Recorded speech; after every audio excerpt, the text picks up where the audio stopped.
Hello friends, this is Akanksha Singh. Welcome you on YouTube channel WaytoJRF. आज हम लोग discuss कर रहे हैं मॉडल पेपर नंबर 3। इसके पहले 2 क्लासेस अपलोड हो चुकी हैं, उनको भी आप जरूर देखिएगा। ये जो मॉडल पेपर है यहाँ पे हम लोग जो क्वेश्चन सॉल्व कर रहे हैं वो आपके होम साइंस से रिलेटेड सारे एग्जाम के लिए हेल्पफुल रहेंगे, जैसे TGT, PGT, LT, GIC, net, JRF. Home science से रिलेटेड आप कोई भी एग्जाम अगर दे रहे हैं तो उस एग्जाम के लिए आपको ये हेल्प करेंगे। तो हम लोग अपना स्टार्ट करते हैं। क्वेश्चन सबसे पहला क्या है, उससे पहले अगर अभी तक आपने चैनल सब्सक्राइब नहीं किया है तो चैनल को सब्सक्राइब जरूर कर दें। क्लास को लाइक करके जाएं, अपने फ्रेंड्स के साथ ज़्यादा से ज़्यादा शेयर करें। हमारा क्वेश्चन क्या है, the electric commodities must bear the standardization mark. जितनी भी इलेक्ट्रिक कमोडिटीज हैं या जो इलेक्ट्रॉनिक सामान है उसके ऊपर कौन सा स्टैंडर्ड मार्क लगा रहता है। ऑप्शंस क्या है, आईएसआई, एफपीओ, आईएसओ या इको मार्क। तो जितनी भी इलेक्ट्रॉनिक कमोडिटीज है या जितनी भी इलेक्ट्रॉनिक सामान है उनके ऊपर आईएसआई का मार्क लगा रहता है। तो हमारा जो ऑप्शन ए है ये सही हो जाएगा। एफपीओ फूड प्रोडक्ट ऑर्डर, इसमें हम बोल सकते हैं कि ये फ्रूट प्रोडक्ट ऑर्डर है, तो ये जो खाने पीने वाली सामान है उस पे होता है। इको मार्क ये इको फ्रेंडली मार्क है। नेक्स्ट हमारा क्वेश्चन आता है, which of the following is not a component of family budget. इनमें से कौन सा कंपोनेंट हमारे फैमिली बजट में नहीं आता है या हमारा फैमिली बजट नहीं है। ऑप्शंस क्या है, फूड, सेविंग, रॉयल्टीज या हाउसिंग।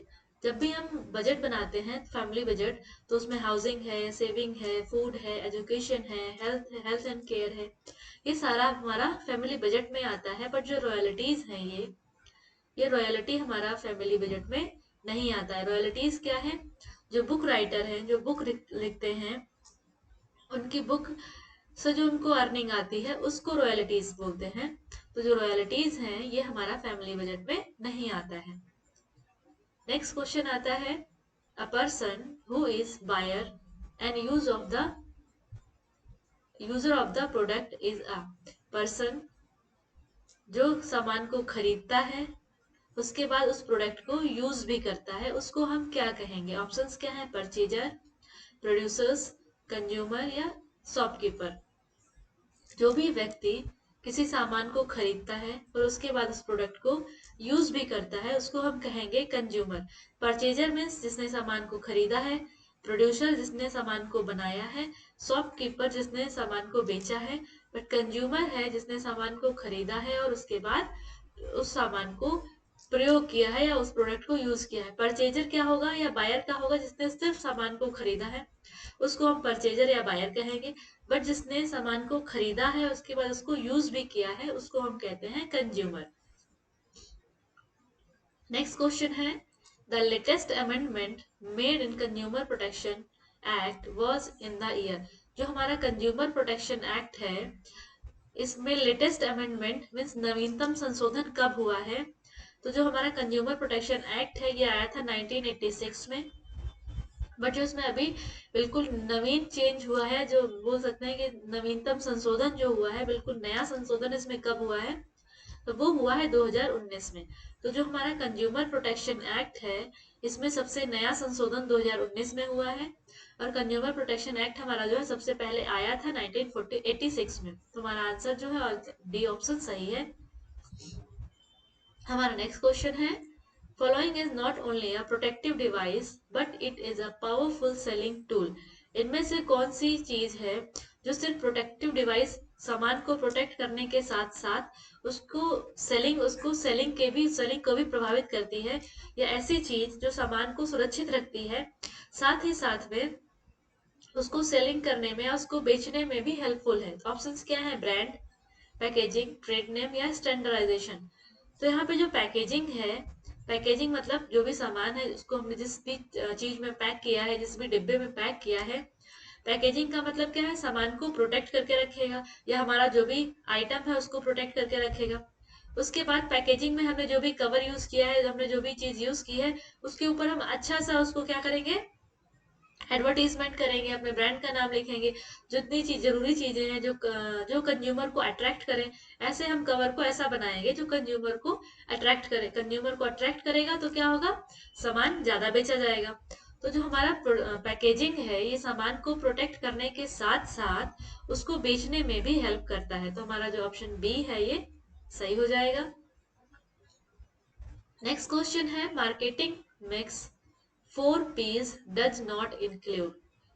जो मार्केटिंग मिक्स के लिए हमने 4 P's पढ़ा है, 4 P मतलब इनका क्या मीनिंग है, इनमें से जो चार हमारे ऑप्शन दे रखे हैं इनमें से ऐसा कौन सा एक ऑप्शन है जो 4 P में नहीं आता है। ऑप्शंस क्या है, प्रोडक्ट, पॉलिसी, प्राइस या प्लेस। तो हम 4 P's की बात करें तो उसमें एक होता है प्रमोशन। तो यहाँ पे प्रमोशन दिया नहीं है, तो यहाँ पे एक्स्ट्रा क्या दे रखा है, यहाँ पे हमारा जो पॉलिसी है ये 4 P में नहीं आता है। 4 P में हमारा प्रोडक्ट आता है, प्राइस आता है, प्लेस आता है, प्रमोशन आता है, बट पॉलिसी हमारा जो है 4 P में शामिल नहीं है। तो यहाँ पे यही पूछा गया था कि जो हमारा मार्केट मिक्स 4 P है इसमें क्या इंक्लूड नहीं है या क्या शामिल नहीं है। तो पॉलिसी इसमें शामिल नहीं है। Next, a form has height, weight and depth. ऐसा कोई शेप या कोई चीज जिसमें हाइट है, विड्थ है और डेप्थ भी है, तो उसको हम क्या कहेंगे। ऑप्शंस क्या है, स्पेस, शेप, स्पेस, 2D या 3D। हमने पढ़ा है कि जो 3 डायमेंशनल फॉर्म होता है उसमें हाइट, हाइट, विड्थ, डेप्थ तीनों चीजें होती हैं, तो इसको हम कहेंगे 3D। हमारा ऑप्शन जो डी है ये सही हो जाएगा। नेक्स्ट है variation of one hue. Hue means pure colour.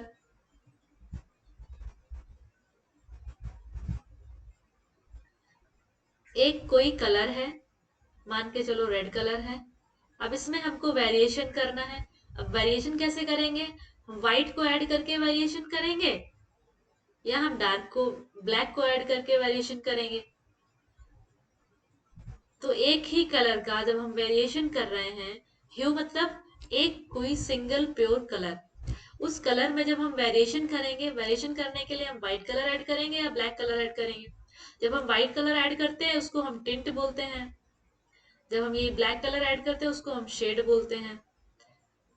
तो ये जब एक ही कलर का वेरिएशन हो रहा है, एक ही कलर है मीन्स मोनो कलर है या सिंगल कलर है। क्रोम, क्रोम मीन्स होता है colour, mono means single.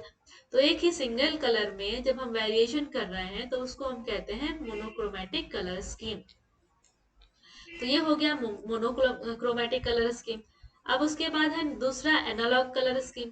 Analogue में क्या होता है, जो हमने कलर व्हील पढ़ा है, इस कलर व्हील में जो आसपास के जो दो रंग होते हैं, जैसे एक कलर ये है, इसी के पास वाला जो कलर है, तो इन दो कलर को हम एनालॉग कलर कहेंगे। तो यहाँ पे क्वेश्चन आपके लिए ये है कि एनालॉग कलर का एक एक एग्जाम्पल देना है। सारे सभी लोगों को एनालॉग कलर स्कीम का एक एक एग्जाम्पल कमेंट सेक्शन में लिखना है। यहाँ पे हमारा जो क्वेश्चन था, variation of one hue, one मतलब मोनो, ह्यू ह्यू मतलब मोनो एक कलर का, क्रोम मीन्स कलर, तो मोनोक्रोमेटिक कलर स्कीम हमारा ऑप्शन ए जो है ये सही हो गया। नेक्स्ट क्वेश्चन है the equilibrium of various element in the work of art. जो हमारा आर्ट वर्क है उसमें इक्विलिब्रियम मीन्स बराबर होना या संतुलन में होना। सारे एलिमेंट्स, जितने भी हमारे वेरियस एलिमेंट्स हैं, सारे एलिमेंट्स का जो हमारा आर्ट है उसमें संतुलन होना, उसको हम क्या कहेंगे। ऑप्शंस क्या है, बैलेंस, कंट्रास्ट, रिपीटिशन या इम्फेसिस। यहाँ पे हम पहले ही बात कर रहे हैं इक्विलिब्रियम की, मतलब संतुलन की, तो क्या हो जाएगा, बैलेंस मतलब संतुलन। तो जब हमारे किसी भी आर्ट में सारे एलिमेंट्स इक्विलिब्रियम स्टेट में होंगे उसको हम कहते हैं बैलेंस में होगा। तो हमारा ऑप्शन जो ए है ये सही हो जाएगा। Next question, you can actually feel slick, smooth, rough, velvety and bumpy. बस अगर आपने कोई चीज छुआ है, वो आपको उसको छूने पे आप उसका फील कर पा रहे हैं हाथ में कि वो स्मूथ है, रफ है, वेलवेट है, वेलवेट जैसा फील हो रहा है या बम्पी फील हो रहा है। जो भी चीज आपने हाथ में ली है उसको आप हाथ में फील कर पा रहे हो कि वो कैसी है, उसको हम क्या कहेंगे। ऑप्शंस क्या है, real texture, value, line, none of this. Simply हम लोग कहते हैं जिस भी चीज को हम हाथ में लेते हैं उसके बाद हम उसको फील कर पाते हैं कि वो चीज कैसी है। जैसे आपने कॉटन का कपड़ा लिया तो आपको ठंडा महसूस होगा, वहीं आपने ऊन कोई वुलन कपड़ा लिया वो आपको गर्म महसूस होगा। फिर अगर आपने बालू पकड़ी है तो ऐसे लगेगा कि हाथ से स्लिपरी हो रहा है, वो स्लिप हो रहा है। इस टाइप से जो भी चीज आप टच कर रहे हो उसको आप फील कर पा रहे हो तो उसको हम कहते हैं रियल टेक्सचर। तो इसका जो हमारा आंसर हो जाएगा वो हो जाएगा real texture. Next question is the three physical properties of colour are. Colour की तीन फिजिकल प्रॉपर्टी क्या है? यहाँ पे हम फिजिकल प्रॉपर्टी के साथ साथ हम इसको बोल सकते हैं कि थ्री डायमेंशंस क्या है।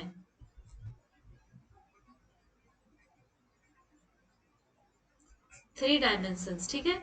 कलर की हम तीन प्रॉपर्टी या हम इनके कलर के थ्री डायमेंशंस क्या हैं उनको हम बात कर सकते हैं।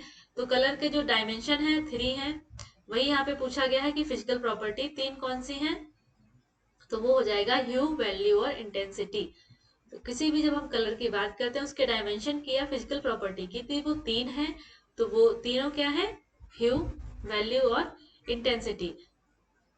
ह्यू मतलब एक सिंगल कलर कितना प्योर है, वैल्यू मीन्स कितना डार्क है कितना लाइट है, इंटेंसिटी मीन्स कितना ब्राइटनेस है कितना डलनेस है कलर में।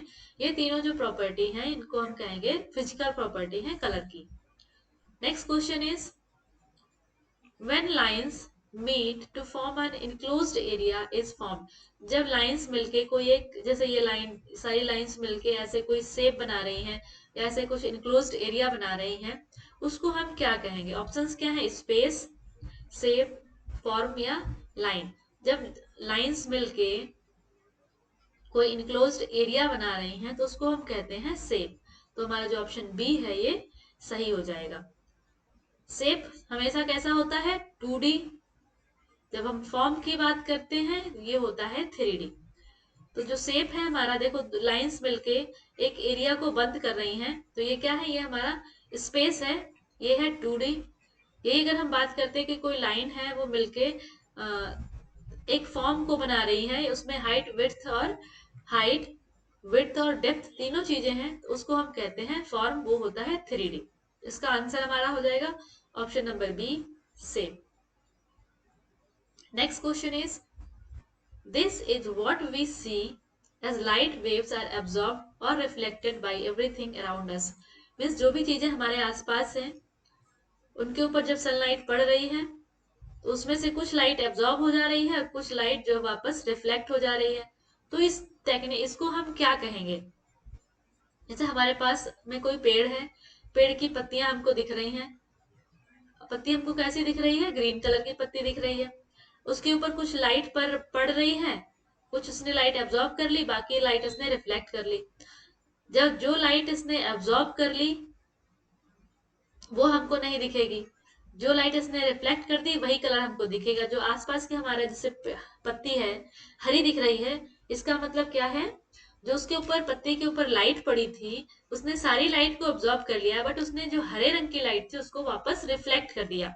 तो उसको हम कहते हैं कलर। जो भी चीज हमारे आसपास है उसके ऊपर जब लाइट पड़ती है तो कुछ लाइट वो एब्जॉर्ब कर लेती है, कुछ लाइट को वो वापस रिफ्लेक्ट कर देता है, इसकी वजह से हमको कलर दिखता है। तो हमारा ऑप्शन क्या सही हो जाएगा? कलर। नेक्स्ट क्वेश्चन है a type of balance in which both side of composition are balanced yet different. यहाँ पे बात किया गया है कि इस प्रकार का बैलेंस या कोई ऐसा बैलेंस, जैसे ये हमारा एक दो साइड है, ये साइड ए है ये साइड बी है, इधर ये हमारा सेंटर है, यहाँ से हमने कोई डेकोरेशन किया या कोई आर्ट वर्क बनाया। आर्ट वर्क दोनों तरफ देखने में अच्छा लग रहा है, बैलेंस दिख रहा है, बट ये दोनों तरफ का आर्ट वर्क जो है वो अलग अलग तरीके से है। तो इसको हम क्या कहेंगे? दिख रहा है बैलेंस, बैलेंस का ही एक टाइप है जिसमें दोनों तरफ का आर्ट हमको बैलेंस दिख रहा है बट उसका जो डिजाइन है वो अलग अलग है, तो उसको हम कहेंगे असिमेट्रिकल, मतलब असीमित। दोनों तरफ का जो बैलेंस है वो अलग अलग है लेकिन चीज हमको देखने में बैलेंस लग रही है। जैसे रूम का डेकोरेशन कर रहे हैं, एक वॉल पे हमने, एक साइड की दीवार पे हमने वॉलपेपर करा दिया, दूसरी साइड की दीवार पे सिंपल पेंट करा दिया, उधर पे सिंपल पेंट में कुछ हमने कोई आर्टिस्टिक डेकोरेशन लगा दिया या कोई हमने आर्टिस्टिक पीस लगा दी वॉल को डेकोरेट करने के लिए, बट क्या है रूम हमको अच्छा दिखता है, तो ये हमारा क्या हो गया असिमेट्रिकल। रूम अच्छा दिख रहा है बट दोनों दीवारें उसकी अलग अलग हैं पर अच्छी दिख रही हैं और बैलेंस दिख रही हैं, तो ये हमारा हो जाएगा असिमेट्रिकल। नेक्स्ट क्या है, formal balance is another word for which type of balance. Balance हमने पढ़ा कि अभी दो टाइप का होता है, एक तो सिमेट्रिकल, दूसरा असिमेट्रिकल। और फॉर्मल बैलेंस को हम क्या कहते हैं, फॉर्मल बैलेंस को हम सिमेट्रिकल कहते हैं। और यहीं पे अगर बात होती है इनफॉर्मल बैलेंस की, इनफॉर्मल बैलेंस को हम असिमेट्रिकल कहते हैं। फॉर्मल बैलेंस को सिमेट्रिकल कहते हैं और इनफॉर्मल बैलेंस को असिमेट्रिकल कहते हैं। और जो क्वेश्चन था आपके लिए, जो एनालॉगस कलर स्कीम है, इसका एक एक एग्जाम्पल आपको कमेंट सेक्शन में लिखना है। तो एनालॉगस कलर स्कीम का एग्जाम्पल, एक एक एग्जाम्पल आपको कमेंट सेक्शन में लिखना है। यहाँ तक हो गया आपके क्वेश्चन आज के। और क्लास आपको कैसी लगी जरूर बताइएगा कमेंट सेक्शन में। और अभी तक अगर आपने चैनल सब्सक्राइब नहीं किया है तो चैनल को सब्सक्राइब जरूर कर लें। अपने फ्रेंड्स के साथ जल्दी जल्दी वीडियो को शेयर करिए, लाइक करिए, कमेंट करिए। मिलते हैं नेक्स्ट वीडियो में, तब तक के लिए wish you all the very best, good luck, bye bye.